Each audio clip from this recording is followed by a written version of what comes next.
Hello, Fargo City Commissioner Tony Gehrig with your how I voted for the June 3rd, 2019, and a preview for the 1 July 2019 Fargo City Commission meetings.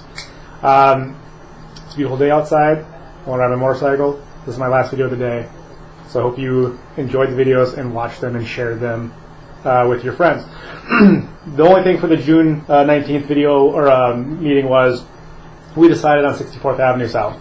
So in a previous video, we talked about 64th Avenue being the only, way across the interstate for a mile or more in South Fargo. If you live in that area, you know what a pain it is to get to the other side of the interstate. We're doing it for public safety reasons mostly, and at some point there's going to be a lot more houses and businesses down there. So we have to have something that crosses the interstate at a more reasonable position.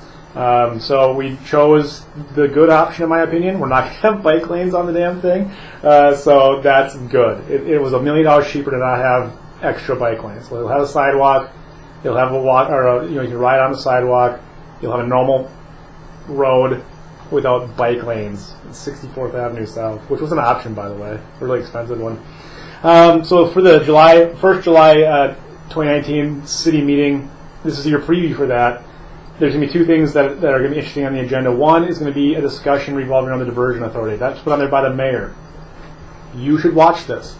We got denied a permit that we need for the diversion, so now we have to go sue that committee, that subdivision, to allow us to get that permit. It's going to be a big deal, and it's going to delay the project probably. So we'll hear what that discussion is. There's nothing on the agenda that gave an idea of what is specifically going to be said. But it'll be interesting. You need to watch because there's a lot of money. The diversion is very expensive. You guys should be paying attention to it. We're diverting a lot of taxes to that project. So please watch. I put on the agenda something about server training. So there was an op-ed in the paper about drunkenness in downtown Fargo. The server training not being up to par. The compliance checks not being up to par. And you know what? I'm not going to sugarcoat it. A lot of it was right. We're not getting the compliance checks that we want. Our ordinance says, our law says that we should do a compliance check on every liquor establishment and strive for 4 per year. We have 200 liquor establishments in the city of Fargo. If we have 4 per year, okay, you're seeing the problem here. That's a lot of compliance checks. So 800 checks, you're doing multiple a day. It can't happen. It cannot happen that way. So we need to fix the ordinance, and then we need to try to step up our enforcement of those compliance checks. I think compliance checks for liquor establishments are more effective than a lot of other means that we have. So the other thing that we do is server training. This law has been around for 10, 15, 20 years, whatever it's been, and it's a 1, 2, 3 hour class. You show up, you pay your $20, you sign your name to the roster, boom, you're qualified to be a server in the city of Fargo, which seems like a weird thing to have a license to be a server in the city of Fargo. But apparently you do. So here's the deal. Our ordinance says that within 90 days of being hired as a server for alcoholic beverages, you have to get licensed. It also says that the training has to be approved by the fire or the police department. Okay? It does not say in the ordinance that the city needs to manage or conduct those classes, but we do. We choose to. So we have 2,500 people cycle through this. 4 classes a month, 30 people per class, 2,500 people going through these classes, and it's not enough. It's not nearly enough. We need to almost double the amount that we're doing that. So why if we're doing it, we're doing a poor job of it. It's costing us money for officers' times and things like that. The class doesn't pay for itself.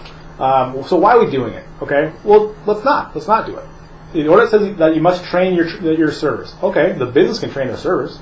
The ordinance says that you must have the police department approve the training. Okay, submit your syllabus to the police department. Say, do you agree this is a good syllabus? They'll go, yeah, it is, or no, it's not. Do it again, and then you keep a roster of all your training that you do. Boom, we are out of the game. No longer is the government in the middle of you and the server that you hired, okay? So we help ourselves because we don't have to manage all that. We don't have to hire more cops just to give a class on serving.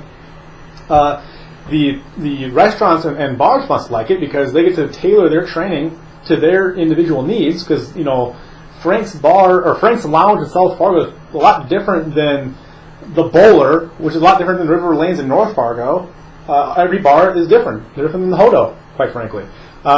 So they get to tailor their training, and by the way, they don't have to try and get into a class that's always full.